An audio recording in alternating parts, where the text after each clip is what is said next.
For me, organizing my calendar is a practical way to stay on track with my intentions. So in that way, my calendar really is a direct manifestation of my intentions. And in this video, I want to give you some tips to make your calendar work for you. So these are going to be calendar organization tips that will help you feel less overwhelmed and more supported in your calendar. As a neuropsychologist, one of the recommendations that I'm actually constantly giving to my neurodivergent folks is to actually lean on their calendars so they can have more structure and more organization in their lives. And I've learned in my own life that once you have a good calendar organization system, it can really help you become more intentional in your productivity. So the first thing I'm thinking about when I think about organizing my calendar is how can I use my calendar to reduce my mental load? So many of us are struggling with the mental load of trying to juggle our never-ending to-do list in our heads. So I like to use my digital calendar, specifically iCal, to help me keep track of those non-negotiable things like meetings,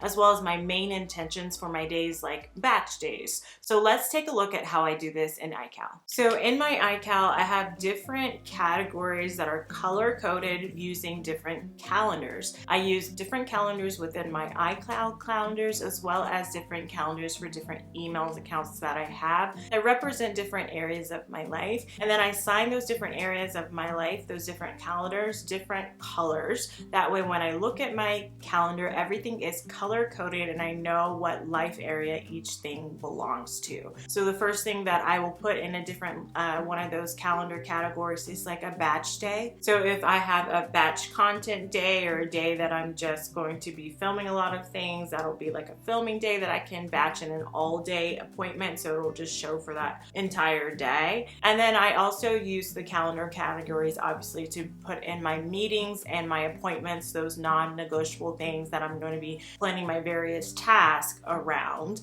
And then those meetings are color-coded based on the calendar that it's using, the different area, whether that's neuropsychology work, personal life, business work, those types of categories. And that's really all the things that I put in my iCal, because I don't like to have a lot of things cluttering up by trying to do all my time blocking in my calendar, and then when you open your iCal, it's just kind of like overwhelming to look at. I like to keep it so when I glance at it, again, I'm using it as a tool to keep me on track, those non-negotiables and those batch days, and then I can really get down to the time blocking in a more strategic way in my paper planner. And then the next thing I'm thinking about when organizing my calendar is how to manage my time according to my intentions. Essentially, I move on to using my paper planner like a jigsaw puzzle, really, to put all the pieces of my schedule together. I also like using pen and paper to plan my week just because it makes things more tangible. In fact, it's been shown that you're 40% more likely to follow through with your goals if you write them by hand. So here's how I use my paper planner to organize my calendar. I do use all types of planning pages, which is why I love using my Mod Ambition planner that has quarterly, monthly, weekly, and daily planning pages. I really did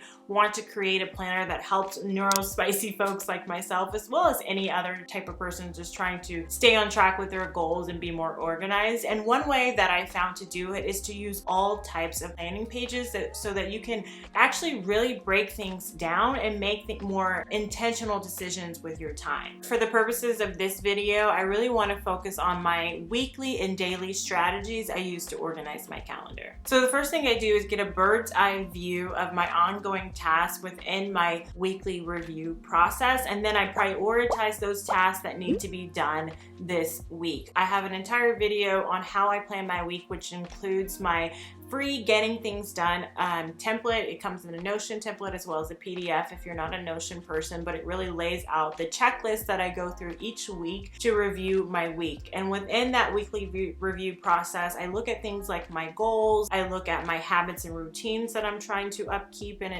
implement into my life, and I look at my 12-week yearly goals as well. But the results of that is getting a running to-do list of what I want to accomplish in this actual upcoming coming week. The process is putting it in my weekly planning page in my planner. So I have a list right next to the days that I'm gonna be inputting these tasks on. I have a list of everything I want to get done within that week, and then I can plug and play them for what day I want to get them on.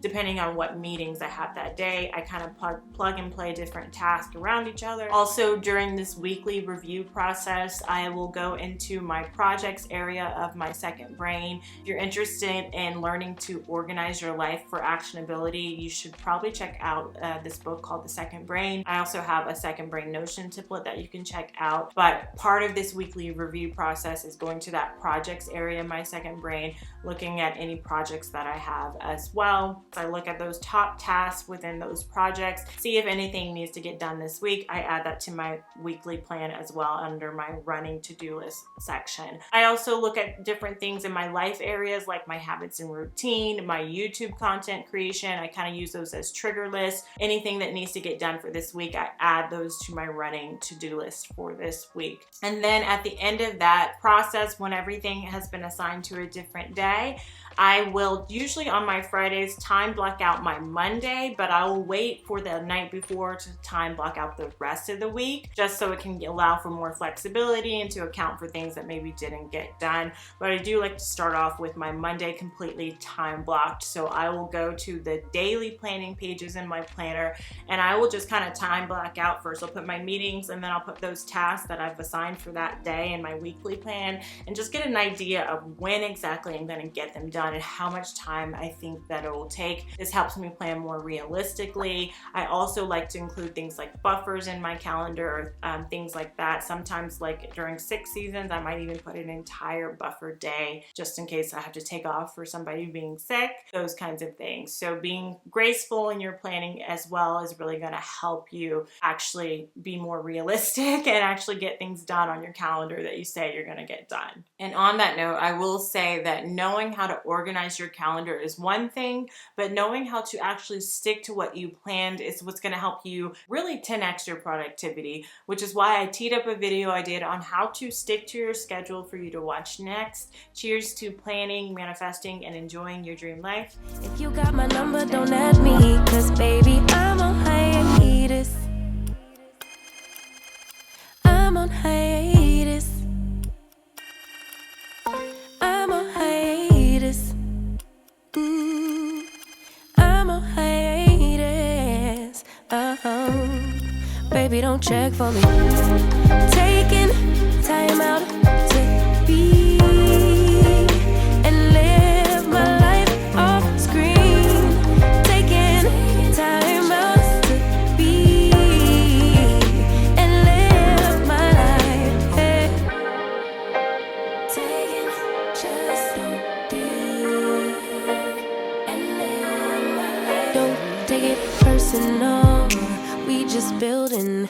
It's my season, lay foundation, make a name for